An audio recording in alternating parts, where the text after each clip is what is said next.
এটা হচ্ছে কোচবিহারের সেই বিখ্যাত রাসমেলা।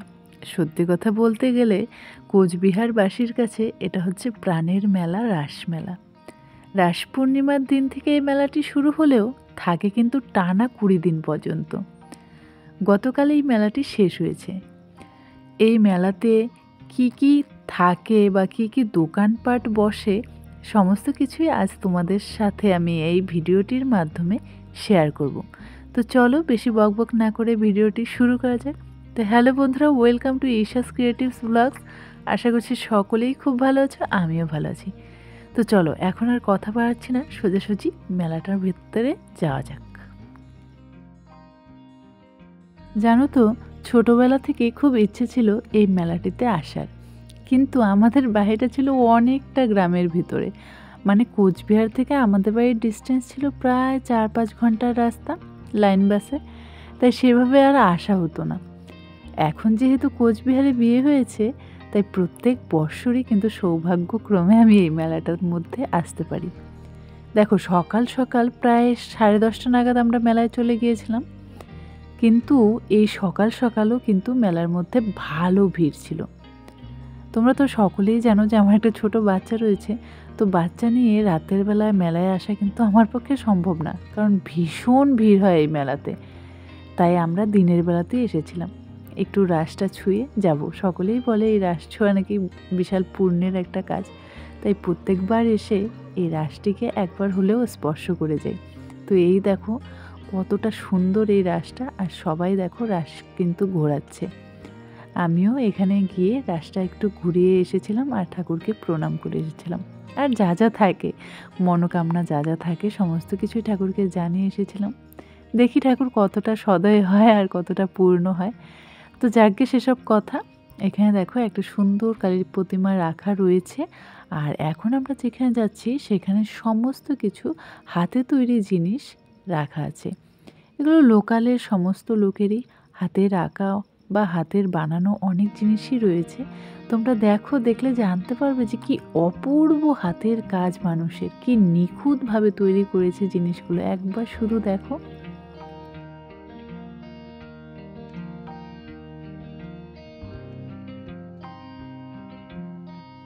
এত অপূর্ব ছিল এখানের হাতের কাজ যে কি আর বলবো, চোখই ফেরানো যাচ্ছিল না। এখানে তোমরা দেখতেই পাচ্ছ যে তিলকতমার ঘটনাটাও এখানে তুলে ধরা হয়েছে। তার সাথে কিন্তু নানান দেবদেবীর মূর্তি আঁকা রয়েছে বা হাতে বানানো রয়েছে, সাথে এখানে নানান রকমের জিনিস তৈরি রয়েছে। দেখো সমস্তটাই কিন্তু হাতে তৈরি। কি যে অসম্ভব ভালো লাগছিল, কি আর বলবো। কিন্তু যেহেতু ভিড়, তোমরা বুঝতেই পারছো এখানে লাইন ধরে জিনিস দেখতে হচ্ছে আর বেরিয়ে যেতে হচ্ছে, কারণ একের পর একে সবাই তো দর্শন করবে, জিনিসগুলো সবাই দেখবে। তো আমাদের এখন দেখা হয়ে গেছে, তো বাইরে বেরিয়ে যাচ্ছি আর তোমাদেরকে দেখাচ্ছি যে বাইরে কত ঠাকুর রাখা রয়েছে। দেখো এখানে অনেকগুলো ঠাকুর একসাথে রাখা রয়েছে, আর এদিকে এই হরে কৃষ্ণর ঠাকুরের মানে রাধা কৃষ্ণের অনেক কিছু থিম বানিয়ে রাখা আছে, তার সাথে শিব পার্বতী এই সমস্ত কিছু রেখে রেখে কিছু লেখা রয়েছে, যেগুলো এখন আমি বলতে পারছি না, কারণ এত কিছু তো মাথায় নেই, আর ওই পড়াগুলো মনে নেই কী কী লেখা ছিল। তো যাকে, তো এগুলো মানে এক একটা জিনিস ব্যাখ্যা করছিল। আর দেখো এখন তোমরা মদনমোহন মন্দিরটাকে শুধু একবার দেখো, কি যে অসম্ভব ভালো লাগছিল, আর এত অসম্ভব সুন্দরভাবে সাজিয়েছিল। রাতের বেলা এলে হয়তো আরও বেশি সুন্দর লাগতো, কারণ তখন লাইট দেওয়া থাকতো, অন্যরকমই একটা লুক আসতো মন্দিরটা। কিন্তু যাকে, আমি যেহেতু দিনের বেলা এসেছি, আর তোমরা দেখতেই পারছো দিনের বেলাতেই এত ভিড়, তাহলে বুঝে নাও তোমরা যে রাতের বেলা কতটা ভিড় হতে পারে। আর এটা হচ্ছে স্টেডিয়াম, যেখানে নানান রকম প্রোগ্রাম করা হয়।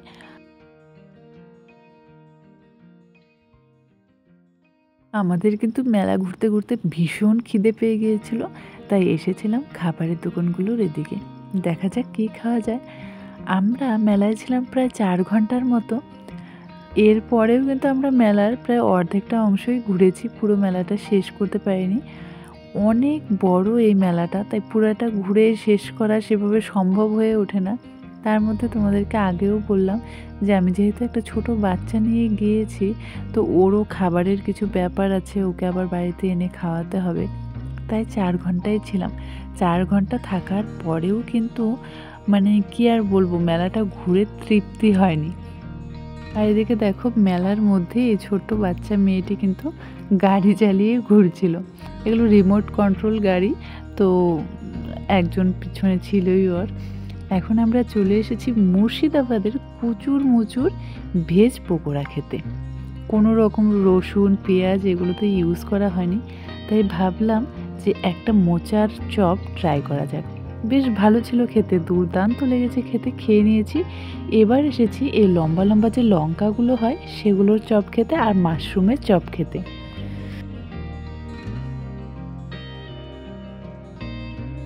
আমাদের খাওয়া দাওয়া প্রায় কমপ্লিট। আর এদিকে দেখো নানান রকমের কিন্তু খাবারের স্টল বসেছিল, সিএফসি, তারপরে ডমিনোজের পিৎজা, এই সমস্ত দোকান এখানে ছিল।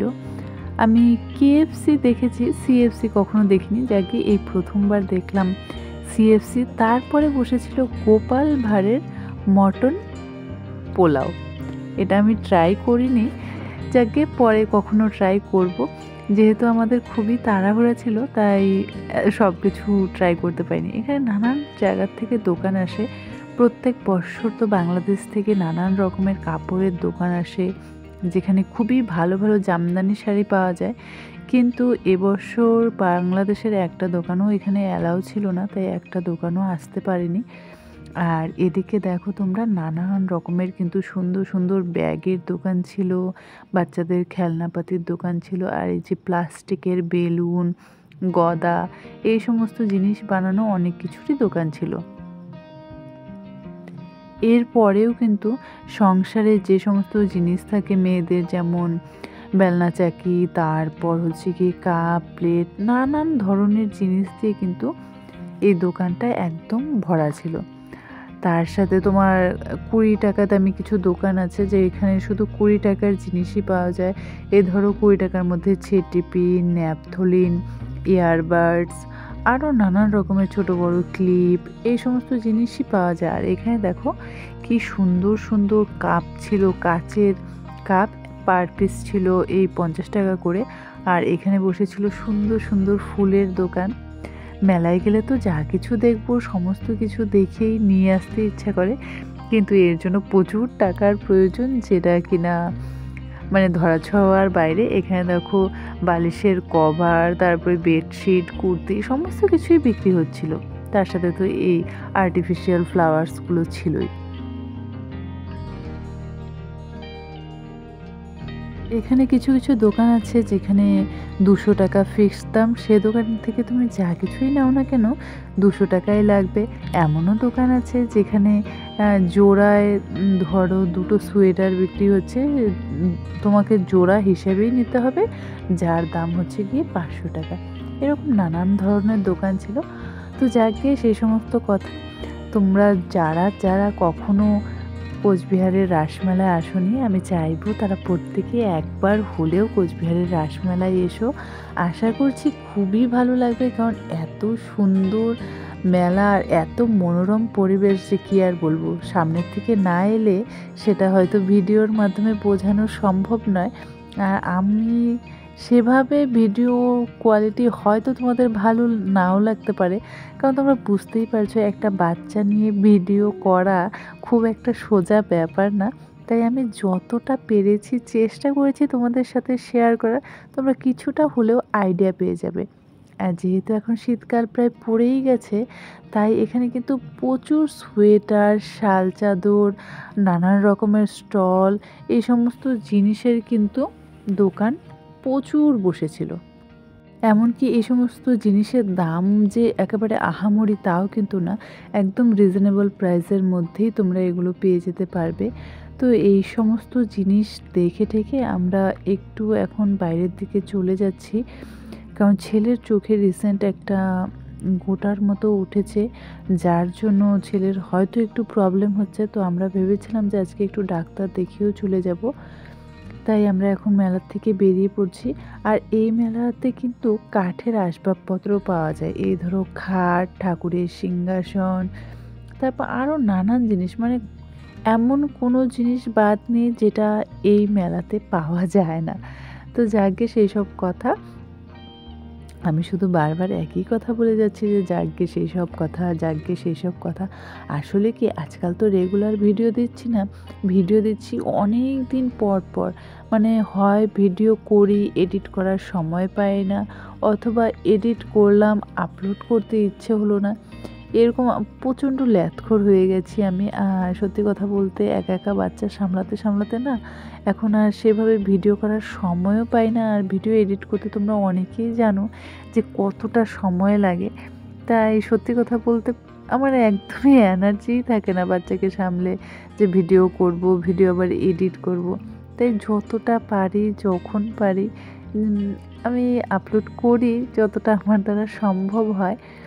আজকে দেখো আমার চ্যানেলে প্রায় 10,000 সাবস্ক্রাইবার হয়ে যাবে কিছুদিন পরে। তোমরা এতটা আমাকে ভালোবাসা দিয়েছো তার জন্য অসংখ্য ধন্যবাদ।